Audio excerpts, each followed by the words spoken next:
5, 4, 3, 2, 1, 0.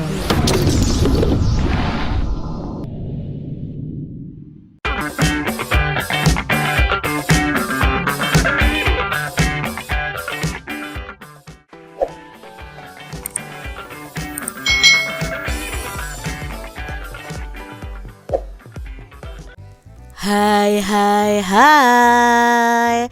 Selamat datang di channel YouTube Kak Citra. Apa kabar adik-adik semuanya? Kak Citra berharap kalian dalam keadaan yang baik, sehat, dan siap untuk belajar ya. Hari ini kita akan belajar bersama-sama untuk mata pelajaran tematik kelas 3. Kita belajar di tema 7, perkembangan teknologi, subtema 2, perkembangan teknologi produksi sandang, pembelajaran yang ketiga. Mari adik-adik kita belajar dengan penuh semangat ya. Adik-adik perhatikan gambar berikut ini. Nah, Dayu itu suka menari. Ia menggunakan kain adat saat menari daerah. Kain adat saat ini sangat disukai banyak orang. Apa yang kamu ketahui tentang kain adat? Mari kita pelajari bersama-sama tentang kain adat nih adik-adik ya. Kain adat Indonesia. Indonesia itu dikenal sebagai negara yang kaya akan budaya. Salah satu sebabnya karena wilayah Indonesia itu sangat luas. Setiap daerah di Indonesia memiliki kebudayaannya sendiri-sendiri. Salah satu kekayaan budaya Indonesia adalah kain adatnya adik-adik. Setiap daerah pasti memiliki kain adat. Nah, kain songket itu dikenal dengan kain adat orang Melayu. Lalu ada kain sasirangan itu dikenal sebagai kain adat dari suku Banjar di Kalimantan. Orang-orang di Jawa itu memiliki batik dan lurik adik-adik. Kain tenun itu dikenal sebagai kain adat dari Nusa Tenggara. Kain adat Indonesia sangat banyak. Kain adat itu dibuat dengan menggunakan bahan yang ada di lingkungan tempat tinggal. Warna kain juga berasal dari bahan alam. Kain adat umumnya dibuat dengan cara ditenun dengan tangan adik-adik. Kain adat ini memiliki banyak fungsi. Kain adat ini dapat digunakan sebagai bahan pakaian sehari-hari. Lalu kain adat itu biasanya juga dipakai saat upacara adat. Kain adat juga banyak digunakan sebagai baju tarian daerah. Kain adat sering digunakan dalam upacara perkawinan. Nah, di beberapa daerah kain adat juga digunakan saat ada keluarga yang meninggal. Kain adat yang paling dikenal adalah batik adik-adik. Nah, batik ini ditemukan hampir di semua daerah. Tetapi setiap daerahnya itu memiliki batik dengan ciri-ciri yang berbeda. Batik merupakan pakaian nasional Indonesia. Sebagai rasa syukur akan kekayaan pakaian adat, bangsa Indonesia memperingati Hari Batik itu setiap tanggal 2 Oktober. Jadi setiap tanggal 2 Oktober itu biasanya kita akan memakai baju-baju batik nih adik-adik untuk memperingati Hari Batik Nasional. Adik-adik, kamu telah membaca teks kain adat Indonesia tadi. Coba lengkapi tabel berikut dengan nama-nama kain yang kamu ketahui. Nah, di sini Kak Cira sudah tulis nih ya. Tadi ada songket. Songket itu dari Minangkabau, Sumatera Barat. Lalu ada sasirangan, itu dari Banjar, Kalimantan Selatan. Lalu ada batik. Nah, batik itu dari Solo dan dari Jawa Tengah. Lalu ada kain tenun ikat, itu dari Nusa Tenggara. Nah, Kak Cira tambahkan di sini ada ulos, itu dari Sumatera Utara, ada kain tapis dari Lampung, lalu kain basure itu dari Bengkulu, dan kain gringsing itu dari Bali. Nanti adik-adik bisa cari ya gambar dari masing-masing nama kain tersebut. Lalu adik-adik, pelajari kembali teks kain adat Indonesia. Amati kalimat pertama dari setiap paragrafnya dan tuliskan informasi yang kamu dapatkan dari setiap kalimat pertama. Nah, di sini di paragraf pertama pokok-pokok informasinya adalah Indonesia itu dikenal sebagai negara yang kaya akan budaya. Di paragraf yang kedua, salah satu kekayaan budaya Indonesia adalah kain adat. Di paragraf yang ketiga, kain adat Indonesia itu sangat istimewa. Dan di paragraf yang keempat, kain adat memiliki banyak fungsi. Di paragraf yang kelima, kain adat yang paling dikenal adalah batik. Itu tadi ya pokok-pokok informasi dari masing-masing paragraf pada bacaan tadi. Nah, masih ingatkah adik-adik tentang tarian yang Dayu pelajari? Nah, Dayu kan belajar menari dengan gerakan menenun. Nah, apa yang diceritakan dalam tarian tersebut dan gerakan apa saja yang diperagakan? Yuk kita pelajari lagi nih adik-adik ya. Kita ingat-ingat lagi gerakan tari yang dilakukan oleh Dayu. Yang pertama adalah gerakan memintal kapas ya. Posisinya duduk, lutut kanan menekuk ke atas. Tangan kanan melakukan gerakan memutar ke arah depan dan tangan kiri bergerak ke samping kiri.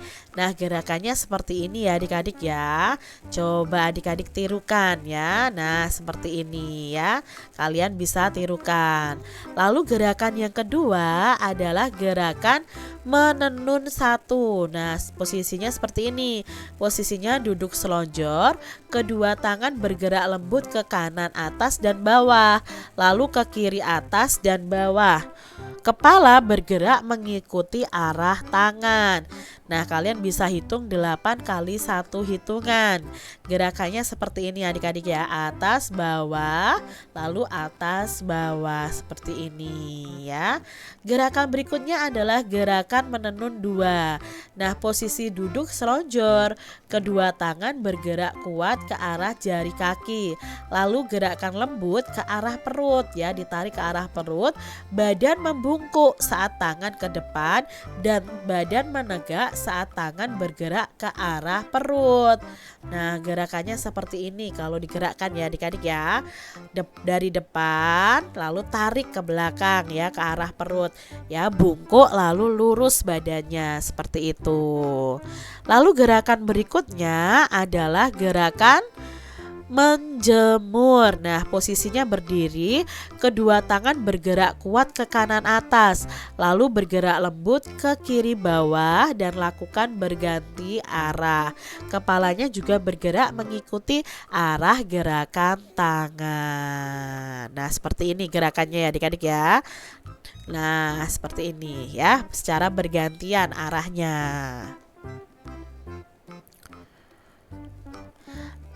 Dayu menarikan tari kreasi menenun. Kamu juga dapat loh berkreasi seperti Dayu. Berlatihlah seperti beberapa hari yang lalu.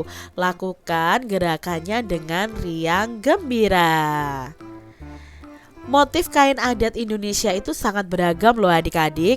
Ada yang motif bunga, hewan, dan bentuk bangun datar. Nah, amati motif kain adat berikut ini. Motif apa saja yang kalian temukan ya adik-adik ya. Ada yang bermotif bunga, ya, ada yang tumbuhan, lalu ada yang bangun datar.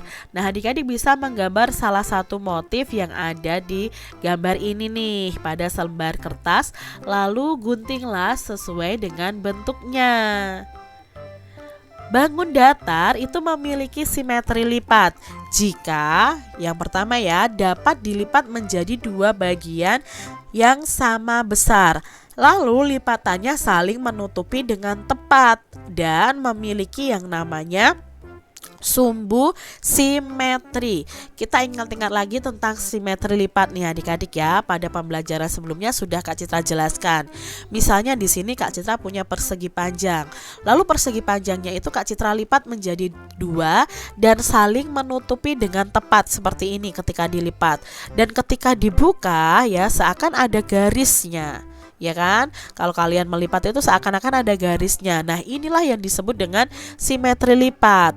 Lalu Kak Citra punya lagi persegi panjang Kak Citra lipat ke atas dan lipatannya itu saling menutupi dengan tepat. Nah, ketika dibuka, nah seolah-olah ada garisnya. Ini disebut simetri lipat karena di lipatnya itu sama besar dan menutupi dengan tepat. Berbeda dengan yang paling bawah. Ketika dilipat ke samping ternyata tidak saling menutupi, ya, tidak saling menutupi dengan tepat. Maka ini bukan disebut simetri lipat karena tidak menutupinya dengan tepat dan menutupi keseluruhan adik-adik. Adik-adik, gambarlah beberapa bentuk bangun datar yang kamu ketahui. Lalu guntinglah gambarmu itu mengikuti bentuk. Berlatihlah mencari banyaknya simetri lipat. Tuliskan hasil temuanmu pada tabel berikut ini. Nah, adik-adik, ini contohnya saja Kak Citra membuat bentuk bangun datar dan banyaknya simetri lipat. Misalnya bangun datarnya segitiga sama kaki, itu hanya memiliki simetri lipat sebanyak 1. Lalu untuk bangun datar segitiga sama sisi, itu ada 3 ya lipatannya. Nanti kalian bisa buat bangun datarnya menggunakan kertas lipat, lalu kalian lipat-lipat sendiri ya. Lalu untuk persegi panjang itu hanya ada 2. Kalau persegi itu ada 4 kali lipatan atau 4 simetri lipat. Nah, kalian juga bisa tambahkan ini nih ya. Ini bentuknya persegi panjang ya, bukan persegi adik-adik. Lalu ada layang-layang, itu hanya ada 1 simetri lipat. Lalu di sini ada elips. Elips itu juga hanya memiliki 2 simetri lipat dan di sini ada segitiga sama sisi tadi ada 3 simetri lipat. Kalian bisa tambahkan dengan bangun datar yang lainnya. Demikian tadi adik-adik pembahasan kita di tema 7, subtema 2, pembelajaran yang ketiga. Semoga video pembelajaran ini bermanfaat ya untuk adik-adik semuanya. Dan sampai jumpa lagi di video pembelajaran Kak Citra selanjutnya. Tuhan memberkati. Jangan lupa tekan tombol subscribe, lalu tekan loncengnya, tekan juga tombol like, lalu share ke media sosial kalian. Jangan lupa untuk ikuti media sosial Kak Citra. Terima kasih.